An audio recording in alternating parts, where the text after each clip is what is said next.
Hey guys, welcome to A Little Help for Our Friends, the podcast for people with loved ones struggling with mental health. Hello, little helpers.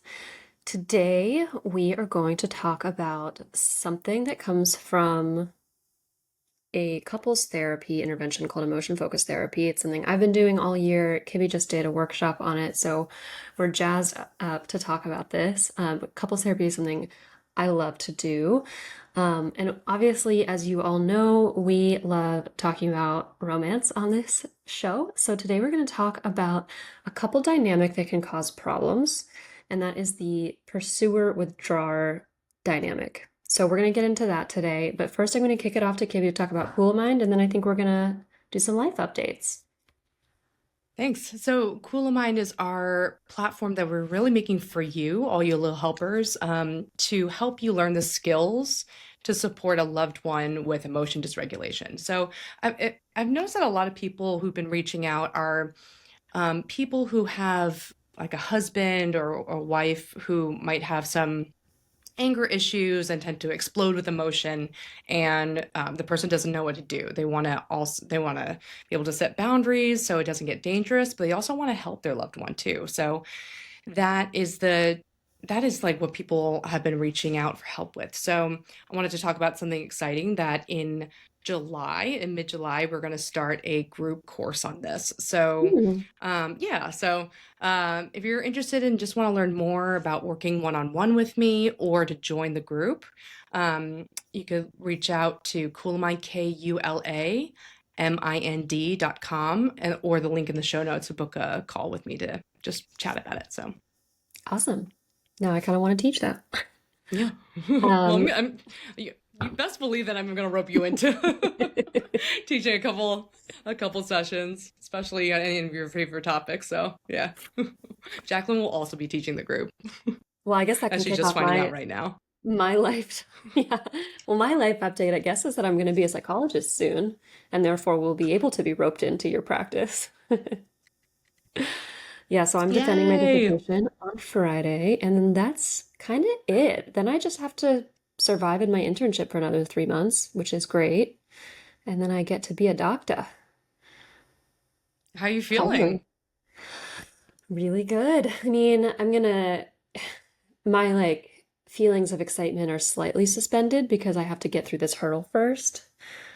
But and I'm like anticipating every time I go into a major hurdle, I always think it's going to feel like this watershed, emotional day. And then instead it's kind of like, oh, huh, okay, well, this is just another day. But I'm going to try to really let this one sink in. I mean, it was such a journey getting into my PhD program, um, or any PhD program. And so the fact that it's right around the bend is kind of wild. I know that is crazy. I mean, I remember when we first met. I remember we talking on Skype for the first Yeah. time and meeting at the bar after your interview. I can't believe like you're done now. So this is huge. Yeah, This is I really know. cool. I mean, we finally get to be a two psychologist headed podcast. That's exciting. Yeah. Yeah. And I'd love to when we're gonna do an episode on what you learned in your dissertation, but also we could talk about like your whole journey, Oh, you we're know? gonna do a grad Yeah. school episode in 3 months. Just gonna I'll spill spill the some tea. tea. Yeah. Unfiltered. I've been rehearsing this episode, the grad school episode, for months. I've got like an angry version I'm not gonna do, and then I've got like a gracious version that Mm. I'll also probably not do. Maybe somewhere in the middle. We'll make it a juicy one. We'll make Yeah. it juicy. Spilling the tea. It Your was real a pretty feelings. juicy 6 years, to be honest. Yeah. It was. Starting with the interview, I mean, I went to that interview and hated it. And then the thing that turned me around was getting drunk with you and Caitlin. Yeah, and dragging you through 6 more years of pain, pain and Yeah. suffering. So you're welcome. It's so funny because I told you guys I was a gold digger and you seem to love that. And then that's how I got into grad school. Yeah, man. I'm like, this girl is honest. This girl. It's like an interesting amount of self-awareness. Yeah, I bet not too many people say that at an interview. No, sit out. Yeah. What's going on All with right. you? Oof. I mean, last episode we dug in deep into my Yes. childhood trauma. People were really nice. I mean, all you guys have been really, really sweet. I want to respond to the messages on YouTube, especially, but people were really kind and really supportive about me opening up that much. Um, for people who haven't listened, I talked a lot about, I guess, like childhood trauma that I'm kind of coping with and realizing now, realizing the effects of them, and then how I've had all these defense mechanisms over it, like feeling really angry and then trying to control that anger and all that stuff. So the past, ever since we did that episode, I think I've been kind of, in a trauma state, like a triggered state. Some days I felt really shaky and just kind of foggy.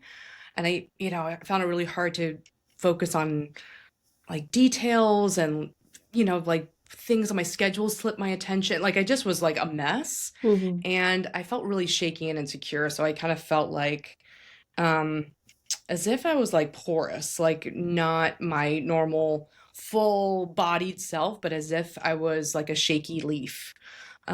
So it just reminded me of like what trauma does and like what happens when you re-experience it or reprocess it. You just feel like you're in it all over again. Mm. So that was rough, but I'm feeling a little bit better now. Is this So something you're going to continue processing, continue doing in therapy? I think so. I think the question I had was why didn't more people help me? Hmm. Which I think that I've been talking to people who knew me, like therapists and other people, where the way I coped with a lot of this kind of abusive childhood experiences was through anger and also like being hyper vigilant and working a lot and being like a star student. So I was really like angry and fighting with my boyfriend and breaking up with him all the time, being kind of uh I don't know, like irritable and Mm. in therapy. And apparently like I talked a lot about boy trouble back then, like being angry with boyfriends. Mm. But people were starting to say that when they knew me back then, they didn't know the extent of the abuse. They didn't know how bad it was with my mom. So there's been sometimes like a kind of a community reprocessing where it's like, oh, no wonder why you were so angry or so focused on getting out and working hard and how angry you are with your boyfriend because, all of the stuff that you went through. Um, it just seemed like people didn't know how bad it was, which that's kind of makes me sad, I think. How has this, are you just like calling them up and saying, "Hey, I want to talk about this," and then describing what happened? Like how is it happening that they're finding out? No, I'm just talking to my therapist about the extent of what happened, like all the Hmm. details and stories that I thought she knew, but she really didn't. And also some family members. My grandma just moved to a different place, so there's a lot of old stuff, old family stuff that's being moved around, and there's some old journals of mine, old emails that I've sent my grandparents that when Mm. you look at it, like it didn't seem like anything. Like I described a dream where I wrote this when I was 14. I had a dream where I was thrown in jail and I didn't know why, but basically I found out that I could never leave, and I found out that my mom was the one who had me locked up, and she basically said, "Well, it's my fault that we're locked up, but it's if it weren't for your stupid father." And so the end of the dream, I realized that I was like trapped in this forever. And now that makes sense, right? That like Hmm. I'm like, "Oh, yeah, I know what that feels like. I feel trapped." Hmm. It's amazing So, when just dreams can really nail it. yeah, so if people, I mean, the moral of the story is if people are in a tough situation and they're angry, I kind of wish I learned how to express it better to get actually, the help that I needed. But Yeah. especially with children, when kids are really angry and they have an unstable household, I think the better question instead of like what's wrong with you or punishing them is like how can we help you? Like what's going on? What Yeah, are they what's under the struggling hood? with? Yeah, like what are they coping with this anger instead of just Mhm. blaming them, which I feel like I got a lot of like blame and punishment and this like view of myself as like a bad angry person, when really it was like a way to cope. So Is your view of yourself shifting at all, or is it too early for that? it's destabilizing. I think it's Mm. making me really confused what's real. Also, it doesn't help that my mom, I think probably listening to the episode, texted me saying, "You're delusional and none of that stuff happened." So that is so I'm taking space because I can't even. But it's letting me believe like what was real? Like was I Mm. really a problematic kid or uh, are my memories real? Just kind of almost I don't know. Just Does it I'm like matter if you were a fractured into problematic pieces. kid? Does it really I think matter? it's that my inner voice is always like trying to cope with this belief that I was or am a bad person. Mm-hmm. And I know that's not logical when I say it out loud, like I know my life and how I treat people, but there's always a part of me that's like, "Oh, I've had to overcome being a bad person." And then I'm like, "Was I?" Uh, yes, no. So I just the view of myself is now feeling like it's all muddled and Yeah. I don't know what to trust. Well, that's a Yay, fun healing. evolution. Yeah. So I'm doing great. Yeah. Only took 39 years and cancer to get here, but here I am. Uh, how are you doing physically? Has the hormone Much started? better. Much better. Now I'm going to start hormone therapy soon, tamoxifen. I'm really scared because that's supposed to put me into menopause. So if the next episodes are me just screaming about hot flashes, you're Well, we'll do welcome. some But menopause episodes.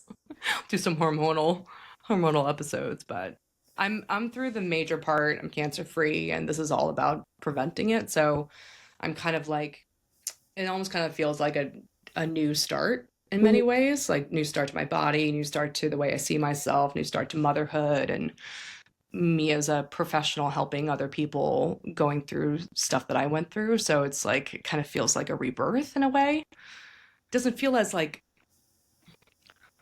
amazing as like a phoenix rising from the Yeah, ashes, it's right? It gonna be. feels like I'm just like dragging myself out from the rubble. It'd be nice if it were more eat, pray, love, but it's more Yeah, I want to go to each Bali and in. just Yeah. meet Javier Bardem and then Yeah. find myself.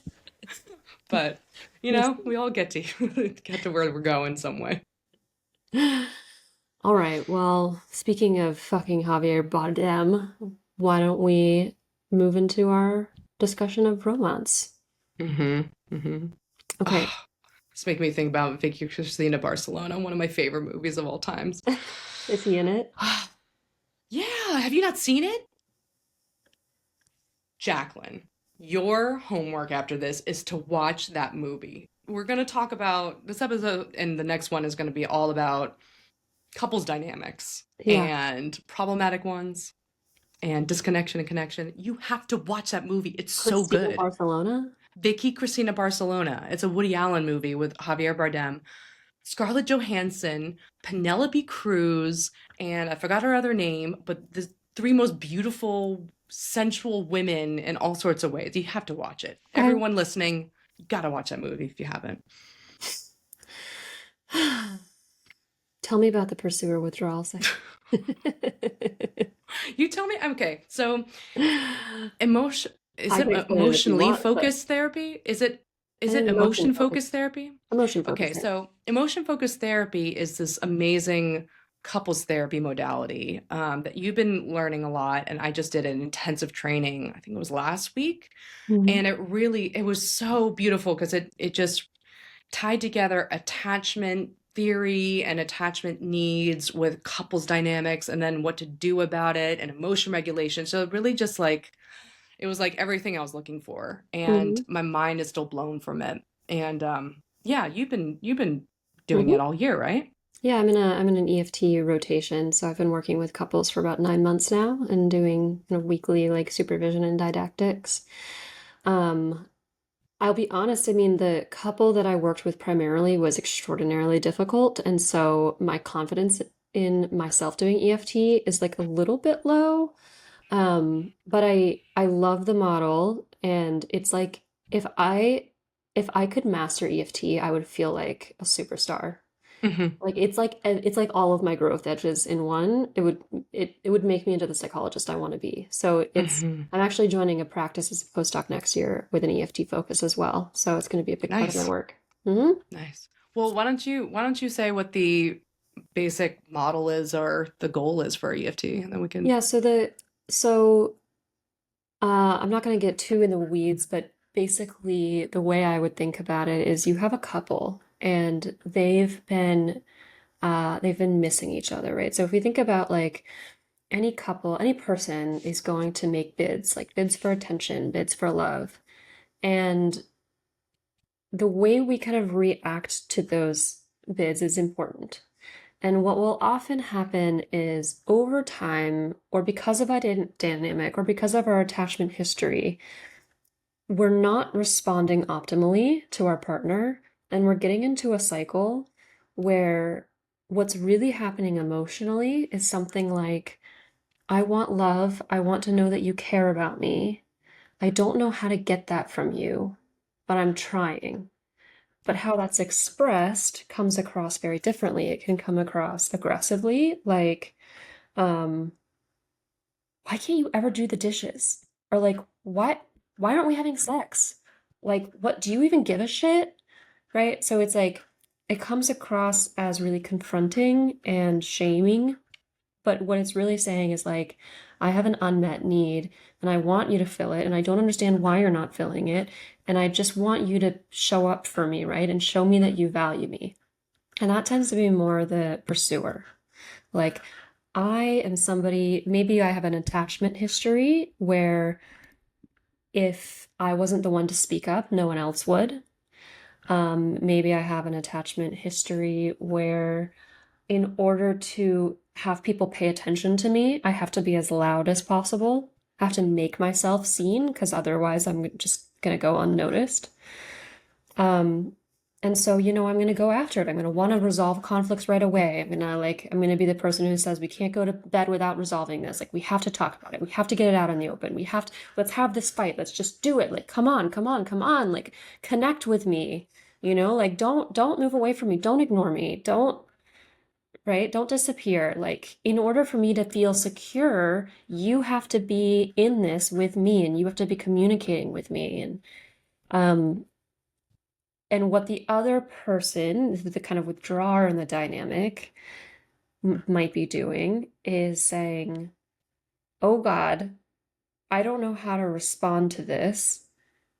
Either it might be like, this is a lot of intensity that like my nervous system can't regulate, or it might be something like, God, I can't do anything right.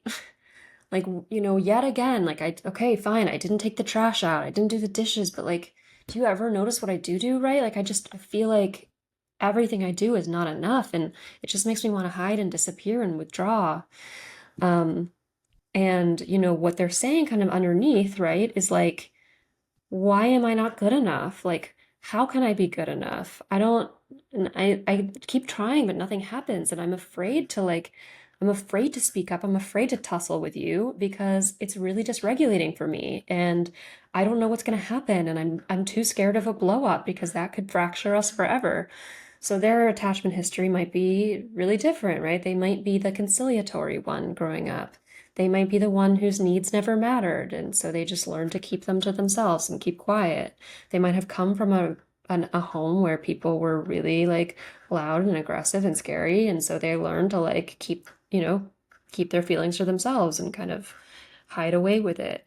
And so really you have both people in the couple longing for each other and longing for acceptance, but the way that they're communicating is basically creating a moment of like, uh-oh, in each person's. And as soon as that uh-oh happens, like, oh, okay, I didn't do the trash. Oh, okay, uh-oh, this feels bad, this feels bad. Okay, now I'm reacting from this place of like insecurity and like unsafeness. And so I'm gonna, and then that like withdraw and sends them like an uh-oh to the pursuer who's like, oh my God, they're withdrawing from me again. They clearly don't care about me. They only care about themselves. What can I do to get them to love me? Okay, I'll just chase them down so they'll have to talk to me so this anxiety can go away. And it's just uh-ohs back and forth. Yeah. Would you say that resonates with your Yeah. workshop? Yeah. And I love that they summarized and said, the goal is, they call it COCO, which I loved, which is co-regulation and co-creation of meaning. Mm-hmm. So I love that they said that in EFT, they say, the research shows, this is really sad, that 70% of couple problems don't get resolved Mm-hmm. ever. So what that means is like Yikes. think about all the fights that you're having with your partner now. You're gonna have them probably 70% for Yeah. forever. But it's less about what you're fighting about, and like Esther Perel says, less a lot how you're fighting. Mm-hmm. So if the idea is okay, in these fights, the problem is that when a couple can't co-regulate, they can't come together and then calm down and really attune to each other's needs in that moment, whether it's whatever emotions they're having. It's not, when we talk about emotion regulation, I don't want to say like it's a way that everyone needs to keep calm, but it's like if one person is sad and feeling disconnected or vulnerable or scared or whatever, what's regulating is that for the partner to see that and be with them in it, and then they create meaning around it, right? Mm-hmm. So it's really that coming together and connecting that's really important. Yeah. And as you were saying, people have learn different um, coping mechanisms to get that, right? Like the pursuer pursues, they push, they demand, they scream, why don't you, they come at you, right? Sometimes literally like walking, chasing that other person. And the other one withdraws, right? The avoid, shut down, freezes like this. I love thinking about this because I'm so sick of the way attachment theory is talked about in Instagram and social media. It's like, what are you? Are you avoidant or are you anxious? Yeah, like anxious people, they just need love, and you just learn that you're good enough on your own. And avoidance, you suck, and you should learn to Trash. stop hating people so much. You're trash, right? And it didn't really make any sense to me because although people tend to pursue more or avoid more or withdraw more, but to put people in like two categories or actually three categories, one's like you're perfect, don't worry about it, right? To be like you chase too much or you run away too much, that felt too simplistic to be real. So I like how this is talking about, this is your dynamic, this is like you are feeling alone, disconnected, and scared, and you want your partner in it with you, and how do you get that? Yeah. So it's really more like what you're doing and a position than a person. Because Mm-hmm. what also can happen is if, the pursuer goes, hey, come on, why don't you do the dishes? Come on, like, what's going on? Blah, blah, blah, right? And like pursues.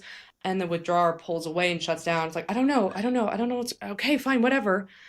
Eventually, if so the withdrawer withdraws and that signals the pursuer, oh my God, I'm being abandoned, I have to go chase, right? So it's this kind Yeah. of like reciprocal, like withdraw, chase. So it's like a cycle. And then often when that cycle gets so extreme, they switch.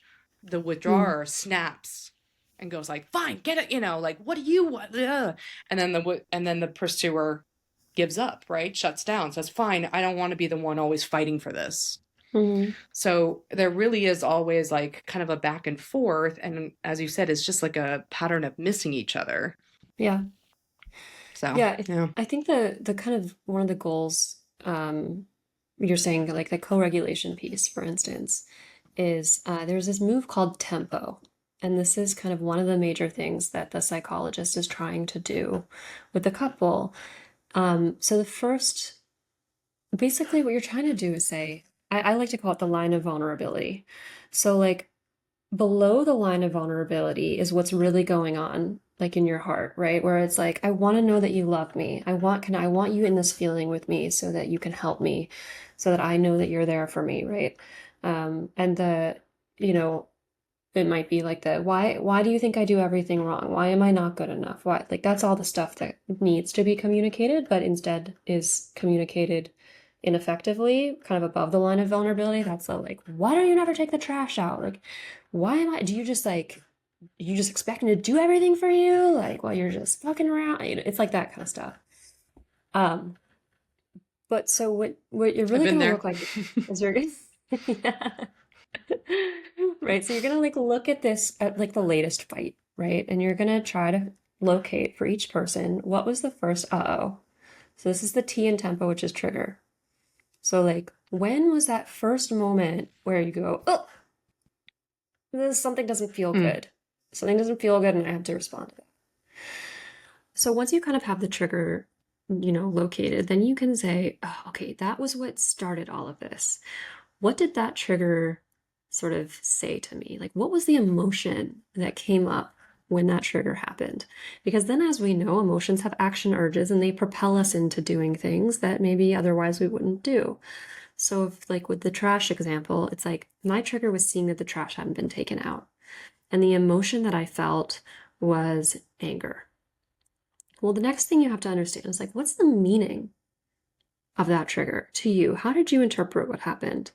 The interpretation was he doesn't care about me. He doesn't respect me. So it's like, okay, if that's the meaning that you're assigning to that action, then like, of course you're going to be mad, right? And of course you're going to be kind of attacky. What was the protective action? This is the P. What was the protective action that you took because of that emotion? How did you try to protect your sense of self, your sense of worth, right? Like your sense of self-esteem? Oh, okay, the protection action I took was I'm not just going to sit here and take it. I'm not just going to be a wife who does everything for her husband. I'm going to call him on it, and I'm going to tell him that I'm mad. It's like, oh, okay, that makes sense because you're worried that if you don't do that, you're going to disrespect yourself because you already feel disrespected. And now you'd have two people doing it instead of just one. And then the O is what the therapist does, which is just organize it. So it's like helping you to tell that story.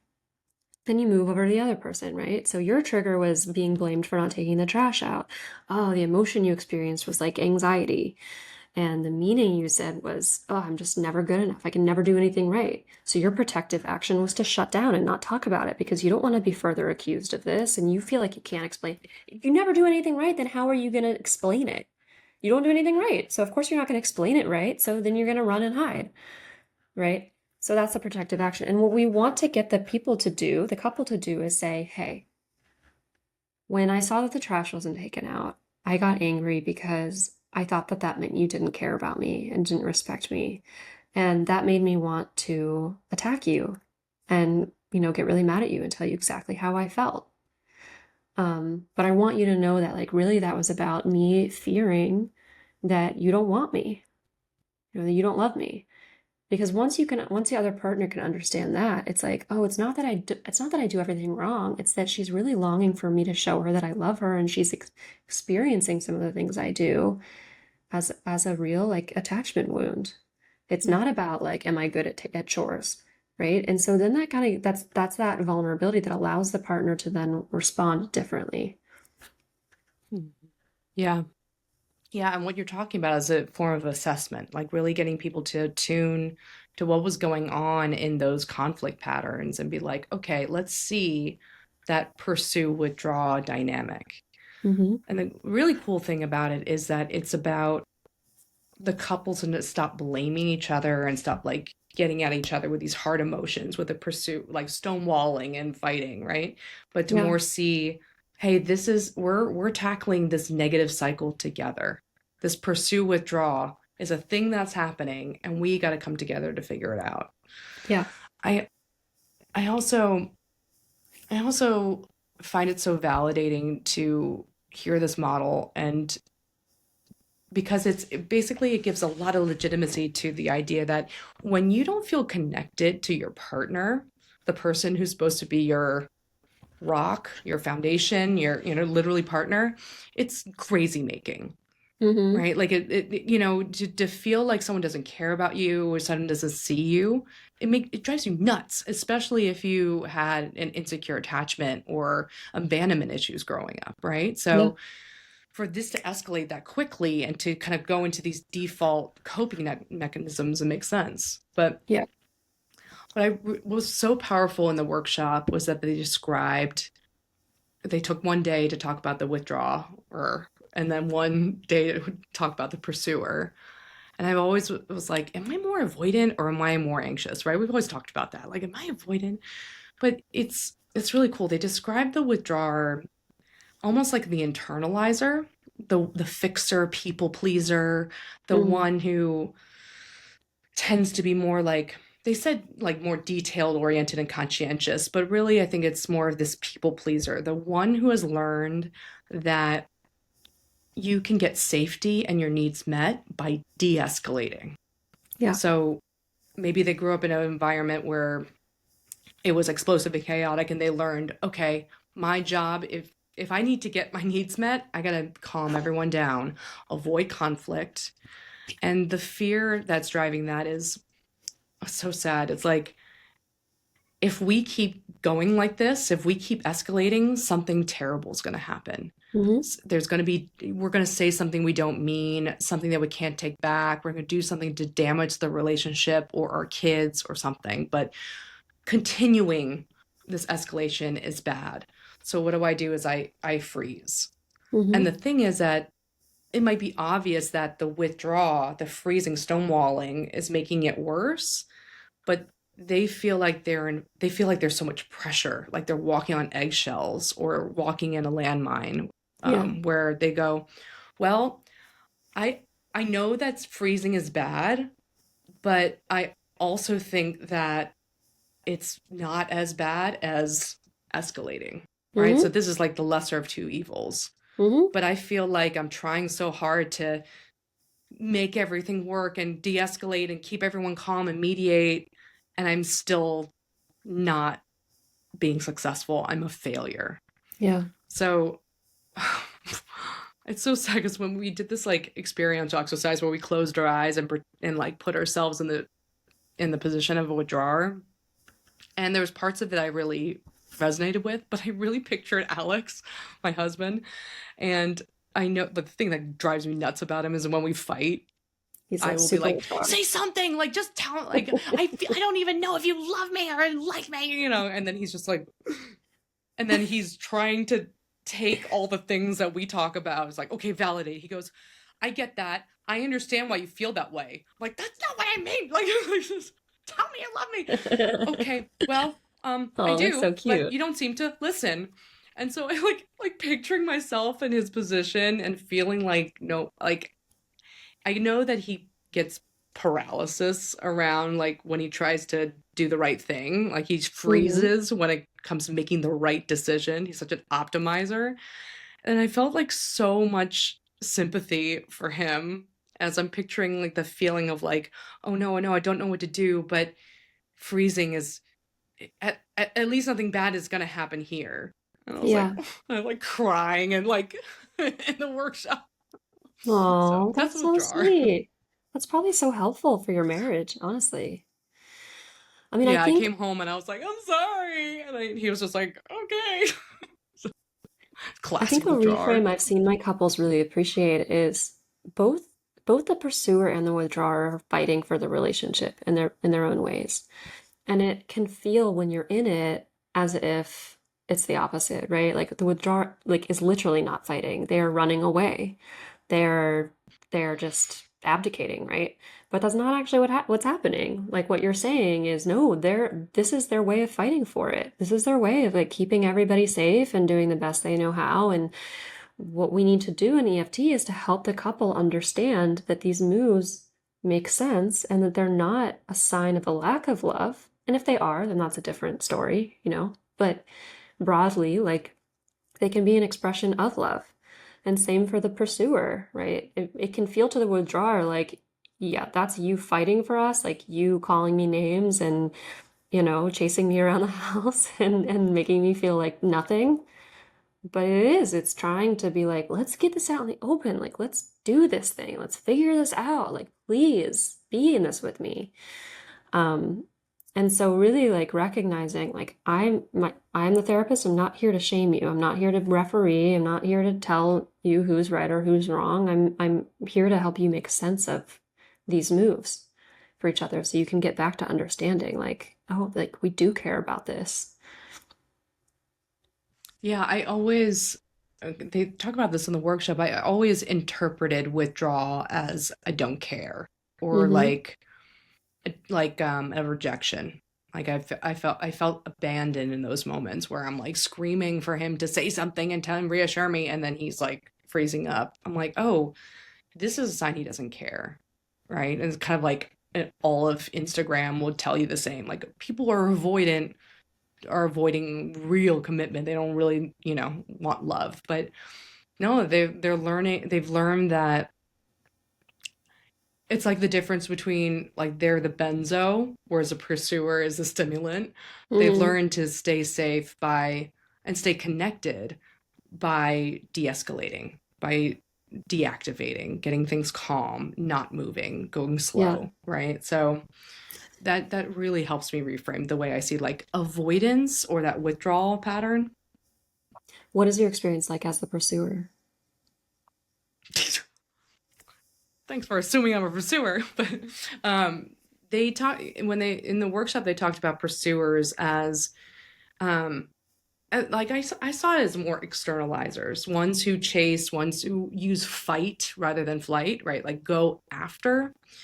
Mm-hmm. Um, Sometimes in the extreme forms is like manipulation or control or pushing or yelling, right? So I think that pursuers tend to get are more visible, right? And the negative dynamic is seen in the pursuer. Like they're the ones yelling, they're the ones Mm-hmm. demanding, right? So I identified strongly with the struggle of the pursuer feeling like they're the bad one. In fact, actually in the workshop, it was so cool. They brought in a couple and then had them do a couples therapy session in a different room and got it live streamed into our workshop. So all of us therapists who were learning this. Yeah. And it was really cool to watch because it was a couple. I felt so sorry for both of them. They've been in therapy for a while, and the man was the pursuer, and the woman had a lot of trauma, so she was the withdrawer. And they had gotten into a fight the night before, and you could see that they were just like totally dysregulated. They could not get out of the pursue withdraw cycle. He was sitting there being like, I don't know what else to do. I don't, does she even love me? Does she want me? I like, tell me what to do. Tell me what to say. I can't, maybe I'm fighting for nothing. Maybe I'm not, fighting for a relationship that's broken. I don't know. And for an hour and a half, he was just like high levels. Mm-hmm. And then the woman was sitting there like this. Mm-hmm. If you can't see, it's just like she just was staring straight ahead, looking almost like disdainful, just like Mm-hmm. turning her head away from him and just at the staring at the therapist, just not saying anything. And I could really feel like he was like, please tell me what to do. Tell me, fight for me, please. And she was just like I would go shaking her ballistic head. if that's what I was getting to. Which one? The Which one? withdrawer. Which side? If Oh, Jason were like had his hand up and he was like looking contemptuously and just silence, I would be ballistic. you're right. It makes you go crazy. And the interesting thing was they both could not come together. They both couldn't like connect. Mm-hmm. And the people watching, all of us watching, there were so many more comments about the man. Like, oh, he was so dysregulated. I could see how hard it was for him to calm down, and that must have been so intense. And yeah, the trainer said like, yeah, that was a lot. I basically had to spend most of my time trying to calm him down. Mm-hmm. But he pointed out that they're both suffering. And I was like, yeah, we're all of our attention's going to the pursuer, the guy who's like making demands because he looks the most, quote, abusive and problematic. But her being silent is also part of that dynamic, right? Like she Yeah. was not breaking. She was not the if you are begging and like what you pursuer feels like they're putting themselves out there, they're like asking and begging to be loved. Yeah. When the other person shuts down, it's like it's torture. Like Hmm. I really felt for both of them. But the pursuer is like this feeling of, as you were saying, like I have to fight for someone to love me, otherwise I'm going to be left alone. I'm going to be alone here. Yeah. And they said, like, when a pursuer gives up and stops pursuing, that's when you get into trouble Hmm. because the withdrawer is not going to come, right? And the pursuer is just going to give up its, you know, the attempts to grab and connect and re engage. So, It's very difficult as a therapist. You know, you're trying to give kind of equal care, and you know that the withdrawer, in a sense, has, uh, in a way, they haven't been listened to for a long time. That's why they shut down. And so then you, as a therapist, you don't want to be mhm, just yet one other person who abandons them. And yet you've got this pursuer who's taking up so much space in the room, often interrupting, wanting to clarify. And it's fun to work with a pursuer because they're communicative. But mhm, you're really kind of trying to manage affect and help them make sense of affect so that they can share it. I mean, one of the best moments in my relationship with Jason, I think I've said this on here before, was when I was being kind of a bitch to him for no reason. And I don't even know if he picked up on it. It was kind of subtle. I mean, I think a lot of it was in my head, but I remember going in a different room and cooling off and then being like, oh, like I'm being a bitch to him for no reason. I think that's because I don't even remember what it was because of, but like I think it's because I just like really want his attention and I'm having to share it with his son and it's like making me I had this great moment where I was like, oh, like I'll go tell him that because like I feel so safe in my relationship with him that I literally feel safe enough to be like, hey, guess what? I was just a bitch to you for no reason because I was feeling like I wanted your attention and I was having to compete for it and I didn't like that. And like that's the kind of thing that only happens when you feel ultimate safety in a relationship. Like I would have never said anything like that to my ex. But mhm. that's what you want to create in the environment so that you can regulate, right? So if I can say that to him, then he can be like, okay, I'll give you some attention. Like, I'm sorry you had to feel like you competed for it. Yada, yada, yada. And then I feel my needs are met. Do you find yourself more in the do you find yourself more in the withdrawer or the pursuer position in your relationships? Probably pursuer, but probably pursuer.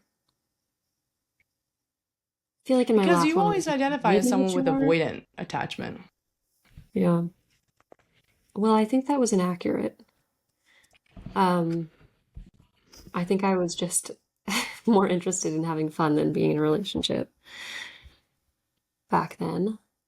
I think I don't know, it's tough. I'm sure Paul would have said I was the withdrawer. I mean, I would say in that relationship, you definitely were the withdrawer. I remember like you would literally freeze up, right? You would like yeah. try to console him because he was more the aggressor of like yelling at you about something. Yeah, I mean, I was with the withdrawer because I was getting tons of aggression and I was out of moves. There was Hmm. nothing I could say or do except for escape. That was the only thing that could reliably kind of calm him down. So, yeah, I don't know. I don't think I have a clear answer to that. I mean, it's always made me very anxious when I can sense there's conflict, but they don't want to talk about it. I think I'm more of the withdrawer in friendships. Um, but like with Jason, he has a pattern of like he will definitely talk things out, but the next day, maybe I think things are resolved, but the next day he's like hurting from it and he'll be quite distant, and that makes me crazy. What does that look like when you say distant? Like okay, we are a very, very touchy-feely couple, and suddenly you can tell he doesn't want to touch me. Like He will. If I like ask to cuddle with him, he'll put his arm around me, but it's with no enthusiasm. He doesn't naturally go for it. He'll sit on the opposite side of the couch. He's just quieter. I mean, I remember we got in this huge fight about bullies, and at the end of the night, he kind of surrendered. He kind of let me have my way, and so I was happy, right? So the next day, I was in a good mood, and he was not in a good mood. And we went to visit my grandmother, and on the way, he was distant and cold. And then when we got there, he was like, great, outgoing. I was like, oh, this is cured it. Everything's fine now. And then as soon as we leave, he's like distant and cold again. And it was just like that the whole day. And then at night, I just I had been trying to bid for his attention all day, like trying to break the ice. And then at night we go to bed and I just like started quietly crying. And that's when he like finally reached for me and like cuddled. And I just cried. Oh, But you it know, with Jason, broke the cycle. yeah, with Jason really treats me like God, I can't believe I teared up over that. Whoa. Um, Hmm. he treats me like a delightful object is the wrong word, but like something he's always just delighted by. And when he's cold to me, I'm like, I can't stand the image of, I can't stand the loss of that and like the new image that he Hmm. has of me. So that really makes me crazy. What came up for you? What made you tear up? Oh, Christ. This is affect deepening. This is an EFT move. Um, yeah, I think any disconnection with him is very painful for me. He is my safe person, and when I feel just rejected by him, then that's, I don't know, it just sucks. Hmm. What goes through you when you feel like iced out? At first, I feel like I can overcome it. At first, I'm like, okay, like I'll make this thing, like I'll be really charming. I'll be like really cute and charming, and he won't be able to resist me. And then he resists me. And that's when I start being like, okay, fine, then I'll reject you too. Like I'll sit over here. And then that doesn't work either. And then it's just very like, I don't know what does go through me. See, this is the thing, I already blocked the affect. Anxiety, anger, sadness, Certainly shame? anxiety. What else? Certainly anxiety.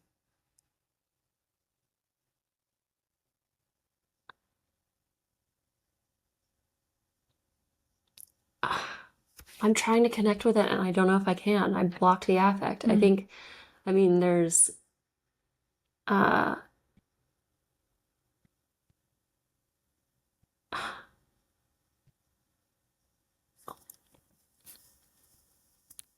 I think that, being in like in bed, like feeling very lonely and rejected is like the hardest moment for me. Um, I don't know that that was as hard in other relationships. I think I'm so used to being his darling that when I'm not that anymore, then I feel like I get like a very insecure kind of like, oh my God, have I broken this forever? Like, am I never gonna, reclaim that sort of status in his eyes? Um, like I've never seen Jason mad at me. I'm sure he has been, but he's never yelled at me. He's never been short with me. He's never been a dick. And I'm like, I live in fear for that moment because it feels like it'll shatter Hmm. something. Hmm. Although in some ways maybe it would be good. I mean, depends on Hmm. anger is really confusing, and I feel like it's often talked about like anger is a bad thing, but like I wonder if that'd actually be a good thing one day. Because like same with Alex, same with my relationship where he has been angry with me, but it comes across as very cold and very like almost like kind of a condescending disgust feeling, Oh, good. and which is really terrible. Alex. um, but I wonder, you know, is some of the secure attachment and co-regulation is like being able to have these range of emotions together and still feel safe. Of course, not like if you're angry and like, we don't want him to, start to get violent or aggressive with you, but just express anger in healthy ways that still stay connected. Like, I'm so pissed at what you said the other day, like something Yeah. that has like a safety around. I can be my full self, even the parts of me that feel scary and vulnerable, and you are there and see it and are stay with me. Hmm. Yeah, and I would. It's not that I think I would lose love for him. It's that I don't want to shatter the illusion he has of me, I Yeah. guess. I Mm-hmm. don't want to see myself like suddenly being, yeah, like something he's mad, like really mad at, and like so mad that Mm-hmm. he's willing to treat me differently. Mm-hmm. Um, but obviously we're gonna have to get over that. It's part of things. Mm-hmm. I've been bitchy to him, Yeah. right? And I've never yelled at him though. But he's How does he suffered through it. respond when you're bitchy? How does he respond when you're like pursuing in that bitchy way? He he will, if something feels unfair to him, he'll say that, and that it's so funny because every time he does that, I'm like, you're not supposed to talk about how it's unfair. You're supposed to tell me you love me, dumbass. Like didn't you know that when I was being bitchy, I was just trying to get you to like tell me that and this is the whole point of the pursue withdrawal dynamic, right? Like I'm pointing out like I don't like that thing you did. It made me feel unloved. So you argue, tell me that that's not what's happening. Instead, he's like, that wasn't a fair thing to say. I try very hard in all of these other Mm. ways. I'm like, well, fine, fuck you then. And I like lick my wounds for 15 minutes and I'm like, okay, fine. Yeah, the fantasy is that you can have all of your pursue withdraw defenses Yeah, and the person sees underneath it in ways that, right. you don't have to be vulnerable. You'd be like, can't you see that I was just saying that I want you to say I love you, like, but then if you're being aggressive or, pushy or, stonewalling, then it's hard for the other person. It brings up all their defenses too. So everyone got Yeah. their hackles up. And of course I would do the same. I mean, I'm very sensitive to like, I don't know. I can be quite sensitive to unfairness. I try not to be, but Mm. yeah, I mean, I think like why we work is that he responds very well to those things, and I'm also very regulated with that. Like if I sense that I'm becoming bitchy, then I usually am like, I gotta go. Like Hmm. I gotta cool down. Hmm. And this isn't like good. I'm not gonna like myself. The few, the few fights I've seen you guys get into, and usually it's like you're on the phone and you're like, like yelling at him about like making plans or something, and my impression is that he like apologizes and he's like immediately goes, okay, I'll do whatever you want, I'm so sorry. Yeah, I mean, yeah, it depends. I mean, he has a couple things where he's kind of stalwart, like the travel thing, but I will say he tends to apologize for a lot of things that he doesn't need to apologize for, and that Mm, works well because that signals to it's not that I want him thinking that he's doing wrong things all the time. I really don't. No, 90% of the time, I'm like, you really don't need to apologize to me for that. I was not upset. But I like knowing that he's someone who reflects on his behavior and is like always wanting to make me feel okay and to like right the ship again. Like that gives me a sense of security. yeah. I also that you bring up a good point that over apologizing is like that fawn response. That's Hmm. that's a form of withdrawing, right? It's a form of just being like, okay, Capitulation. sorry, yeah, you're totally right. Yeah, just capitulate, just like flipping onto your back and being submissive. It's like, yeah, yeah, whatever you want. And Yeah. sometimes that's even annoying for the pursuer because the pursuer wants the connection. They want like a real Right. person there. They don't want just like a, okay, fine, whatever, because it's not even, it feels like they're not even engaging with it. It's just a way to Hmm. like, calm down, calm down, calm down. So, Right. And the It's withdrawal tough will be when there's like, like an over what? I don't apology. get it. Like, I gave you everything that you wanted. Yeah, I what, said you could have your way. And it's like, I wasn't trying to have my way. I was trying for you to love me. you want to give me my way and actually apologize for things. Not apologize for everything, but just certain things in a legit, realistic way. Yeah. Okay, fine. Got it. Figured it out. Yeah, it's a weird thing. When we did the exercise on the pursuer, I had this really intense insight that was, kind of intense for the trauma that I'm processing. But when I was like, yeah, I'm definitely a pursuer. I fight for the connection. I fight for people. But then they had us picture what it'd be like for a pursuer to reach, and then not get it. And so you feel like you're all alone and you can't fight anymore. You're all alone and no one's coming to get you. Yeah. You're supposed to feel, I mean, normally people feel sad when they expect, it's really putting yourself back in the place of feeling abandoned. But actually what I felt was terror, was Hmm. absolute fear. And I pictured my mom coming at me like she used to come at me when I was little, The like ultimate chasing me pursuer. around the house. Yeah. Yeah, and the ultimate pursuer. And I imagine like the same kind of thing of like being backed in a corner and trying to run and try to, I used to like it was such a pursue withdrawal dynamic. I literally would run around the house trying to find a place where I could lock a door.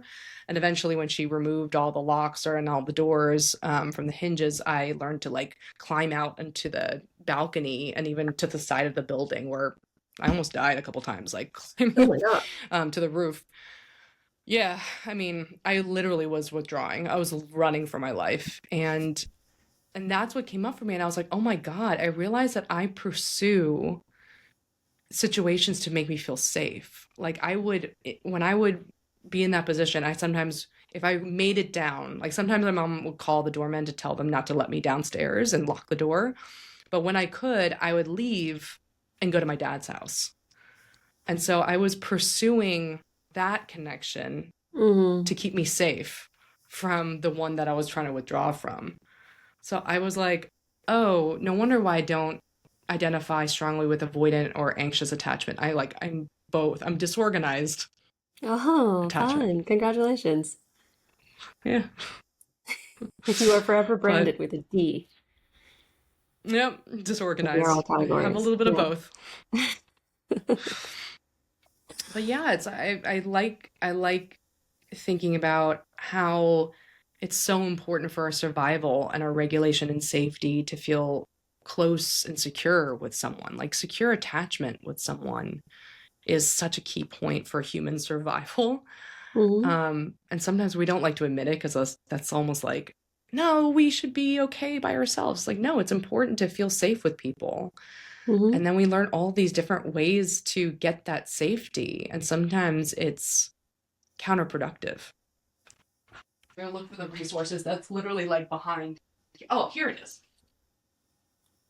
Oh my God, there's so many. I have so many of them. That's so fun. Okay.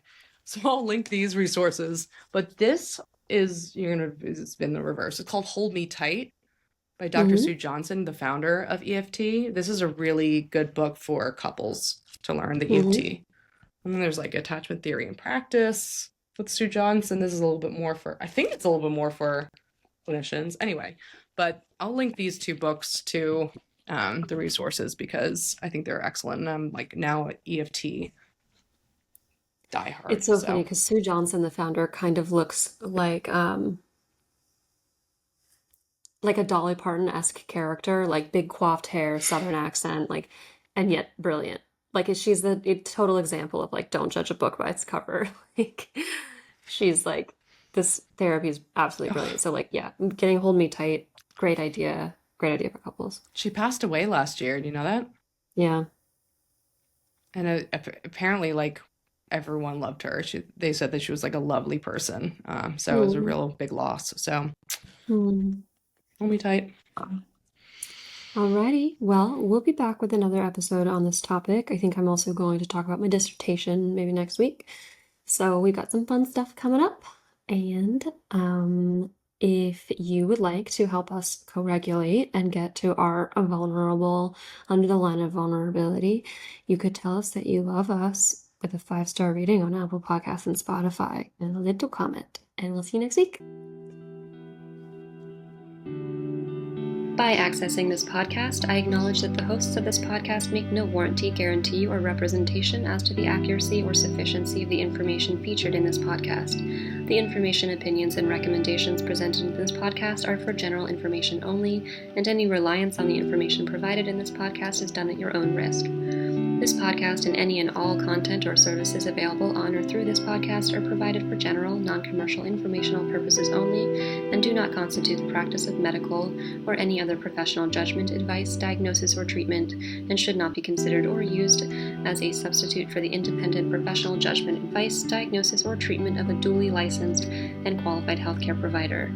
In case of a medical emergency, you should immediately call 911. The hosts do not endorse, approve, recommend, or certify any information, product, process, service, or organization presented or mentioned in this podcast, and information from this podcast should not be referenced in any way to imply such approval or endorsement.